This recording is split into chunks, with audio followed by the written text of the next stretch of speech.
motivasi tertinggi saya itu mendapatkan boneka itu. Anak pondok itu ada satu penyakit. Orang dewan itu bisa jadi atlet juga kan? Iya. Saya mewakili bukan Surabaya, soalnya saya asli produk Lamongan. Oh, produk Lamongan. Iya, produk Lamongan.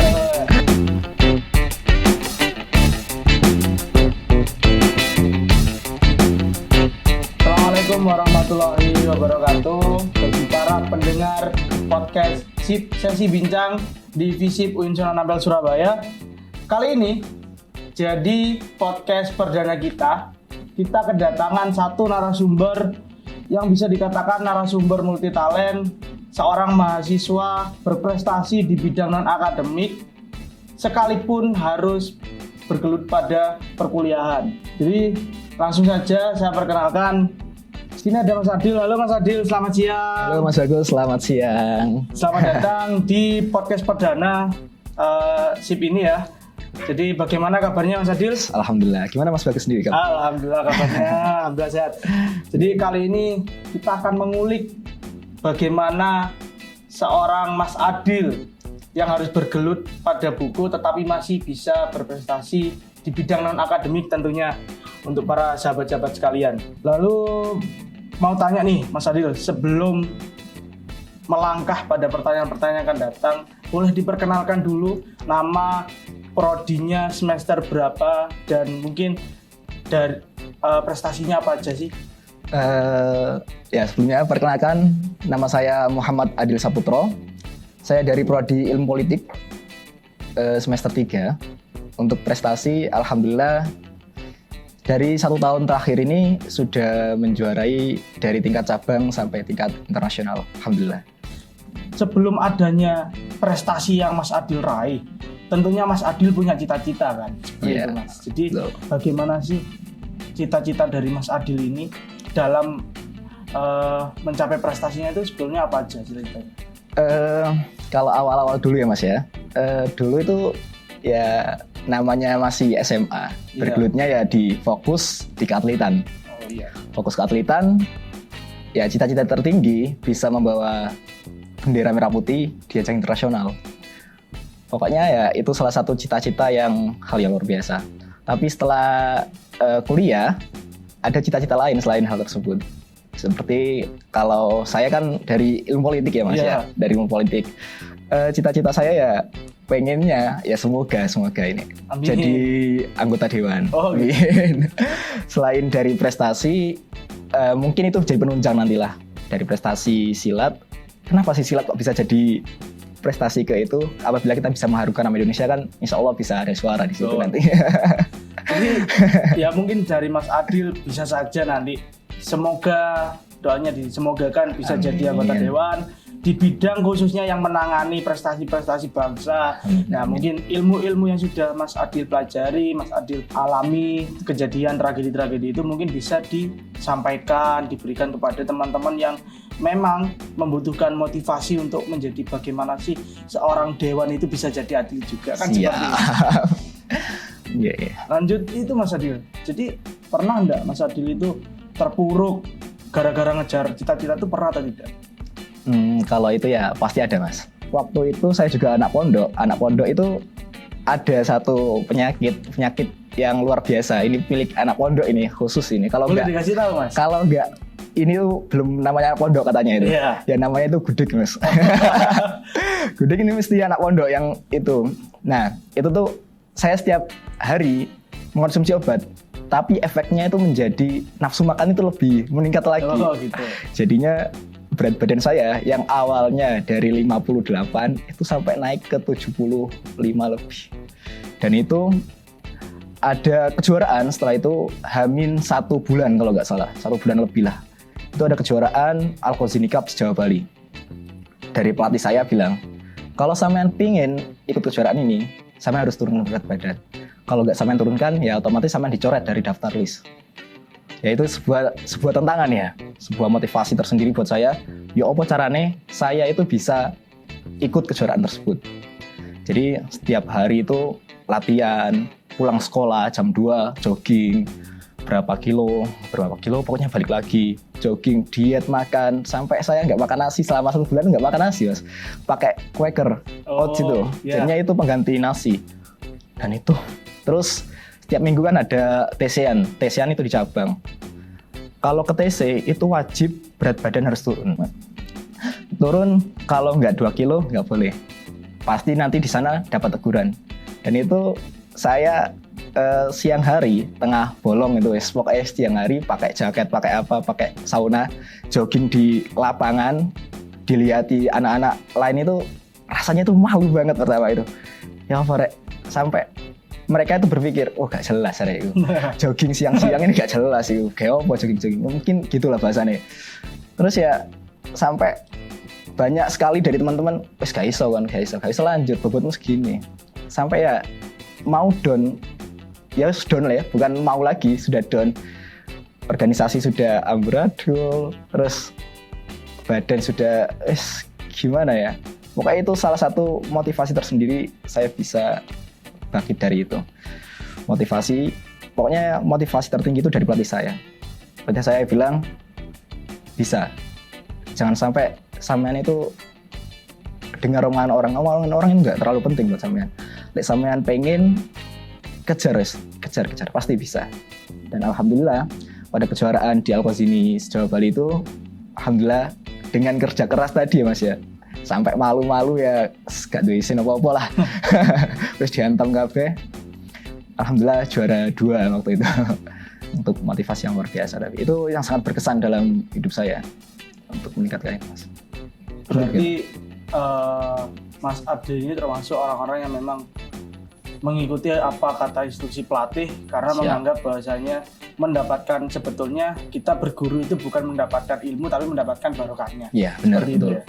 Selain mendapatkan motivasi dari seorang pelatih, seorang guru, atau apa sih motivasi dari Mas Adil sendiri sehingga bisa tidak mau mendengarkan orang, tidak peduli dengan omongan orang, tapi fokus gitu? Yang pertama ya tentunya dari pelatih tadi mas ya. Terus yang kedua ini ya agak lucu sih. Emang gimana ya, saya tuh waktu kejuaraan itu jarang yang namanya dapat boneka itu ya. Dapat boneka kejuaraan itu jarang. Motivasi tertinggi saya itu mendapatkan boneka itu. Ya gimana saya dapat boneka, foto bawa boneka dan juga medali tadi. Pokoknya boneka itu menjadi salah satu ikon buat saya, harus saya dapatkan ini. Iya, itu lucu. Kalau dilihat-lihat itu ya dikatakan memang lucu mas, karena beberapa kali nih saya ketemu dengan teman-teman yang sudah menjuarai ajang nasional, sama aja yang ditanya bukan perihal apa sih motivasimu, bukan saya pengen juara dunia, bukan, sebetulnya pengen, saya cuma pengen foto bawa bendera merah putih, foto dengan boneka, betul. Gitu loh. Karena memang sih terbilangnya adalah hal yang lucu dan simpel, hanya ingin mendapatkan boneka. Tapi kalau mereka tahu bagaimana kita proses dalam mendapatkan sebuah boneka, mungkin mereka akan mundur 1 langkah lebih dulu daripada kita. Iya, betul sekali mas. Nah, boleh nggak mas, kalau saya minta nih buat para pendengar podcast kali ini, itu strategi atau trik apa aja yang bisa Mas Adil bagikan terkait bagaimana sih seorang prestasiawan itu bisa memanajemen waktunya dengan baik, dengan efektif, yang memang bisa dipakai ataupun bisa dimanfaatkan sama pendengar kita pada kali ini. Kalau saya membagi waktu, selagi itu ada jam kosong, dalam artian nggak ada jadwal kuliah, dan sekiranya tugas bisa saya manage dengan baik, ya saya latihan. Bagaimanapun ya latihan tetap utama. Selagi ada event, apalagi event sudah dekat, ya itu harus diutamakan terlebih dahulu. Ya kuliah utama, tapi juga prestasi juga utama juga. Terus kalau malam ini kan banyak waktu luang ya, banyak waktu luang. Selain nanti ada ngajar juga, karena saya di yayasan, untuk bantu di yayasan, saya selesai ngajar itu saya usahakan bisa latihan, entah itu nanti jogging, entah itu tendang-tendangan atau apa, pokoknya jangan sampai nggak latihan. Sehari minimal itu 20 menit untuk latihan, itu wajib menurut saya. Kalau setelah 20 menit entah nanti saya mau ngapain, itu terserah. Pokoknya ada hal yang harus diwajibkan dan harus saya kerjakan di situ. Berarti dari strategi atau teknik yang dipakai sama Mas Adil ini mungkin bisa terbilang kesan penting lah nantinya. Karena apa? Tadi saya mengutip satu kalimat yang cukup murni dari Mas Adil, yakni kuliah itu paling utama, tapi kalau bisa kita berprestasi dengan kuliah, kenapa kita tidak lakukan? Ya, seperti itu, Mas. Berbicara terkait prestasi nih, Mas, kan tadi sudah dikatakan prestasi tingkat nasional maupun internasional. Boleh nih Mas disebutkan kejuaraan apa aja sih Mas yang pernah diraih? Awal mula ada event yang saya ikuti di cabang Kota Surabaya. Kejuaraan cabang untuk seleksi di wilayah. Itu alhamdulillah saya juara 1 tingkat Kota Surabaya. Setelah itu saya mewakili bukan Surabaya, soalnya saya asli produk Lamongan. Oh, produk Lamongan. Iya, produk Lamongan. Saya dipanggil untuk mewakili kota tercinta saya, Kota Lamongan, untuk mengikuti event kejuaraan di tingkat wilayah, di wilayah Jawa Timur tentunya. Dan di situ alhamdulillah saya juga mendapat juara 3 waktu itu. Setelah itu ada event yang sangat bergengsi bagi atlet Pagar Nusa khususnya, itu adalah NU Cup Nusantara. Dan alhamdulillah di situ saya menorehkan prestasi juara 1 NU Cup Nusantara. Terus setelah itu kami dari pihak UKM Pagar Nusa Uinsa itu ada event yang menurut kami sangat keren banget dan wajib kita ikuti, kejuaraan di Bali International Championship. Dan kami berangkat kurang lebih 4 anak untuk mengikuti event tersebut. Dan alhamdulillah kami juara 3 di International Championship. Setelah itu dan terakhir kemarin kami kejuaraan di Unugiri Championship juga. Itu juara 3 juga sejauh Bali. Nah, selain motivator yang menjadikan hidup Mas Adil seperti ini, itu moto apa sih Mas? Moto hidup apa yang mungkin sampai dari awal sampai detik ini yang Mas Adil selalu tancapkan pada diri sendiri, itu apa sih Mas? Kalau boleh tahu. Moto dalam hidup saya itu selagi kamu masih bernafas, bermanfaatlah buat orang lain. Nah, itu jadi untuk para pendengar podcast sesi bincang FISIP di Uinsunan Ampel Surabaya. Jadi pesan yang sedikit simpel tapi penuh makna, selagi teman-teman masih bisa diberi nafas oleh Allah Subhanahu wa taala, teman-teman jangan lupa untuk terus berbuat baik. Seperti itu Mas ya? Iya, kurang lebih seperti itu. Nah, ini Mas, kita berada di penghujung pertanyaan yang mungkin buat para pendengar podcast sesi bincang FISIP di UIN Sunan Ampel Surabaya ini harus benar-benar didengarkan dengan baik, dihayati. Nah, ini pertanyaan yang mungkin banyak sekali ditunggu-tunggu. Boleh disampaikan Mas, closing statement atau pesan untuk pendengar kita, seorang mahasiswa maupun pekerja maupun lagi merintis usaha, itu bisa disampaikan pesannya apa saja yang bisa bikin mereka kembali bangkit dan tahu bahwasannya kalau kita masih bernafas harus kita berbuat baik. Seperti itu. Silakan. Ya, terima kasih Mas Bagus. Mungkin kalau dibanding yang lain, saya ini bukan siapa-siapa. Saya hanya orang biasa dan diberi nikmat oleh Allah untuk bisa berprestasi dalam bidang non-akademik, yakni pencaksilat. Motivasi adalah hal yang luar biasa. Pelatih itu ibaratkan seperti orang tua kita sendiri. Jangan sekali-kali kita lupa akan jasa pelatih. Selagi kamu masih ada, selagi masih ada beliau, harus tetap menghormati beliau. Pokoknya jangan sampai lupa beliau. Terus sebagai mahasiswa tetap belajar, berusaha, jangan malas. Malas itu pasti ada. Bagaimanapun itu pasti ada. Pokoknya hantam terus segala rintangan yang ada. Proses itu hal yang luar biasa dan itu pasti akan menjadi kenangan yang tidak bisa terlupakan apabila kita mencapai sebuah keberhasilan nanti. Mungkin itu saja yang bisa saya sampaikan, Mas Bagus. Izin menyimpulkan dari perbincangan kita pada siang hari ini. Jadi mahasiswa itu punya 2 tugas, 2 kewajiban.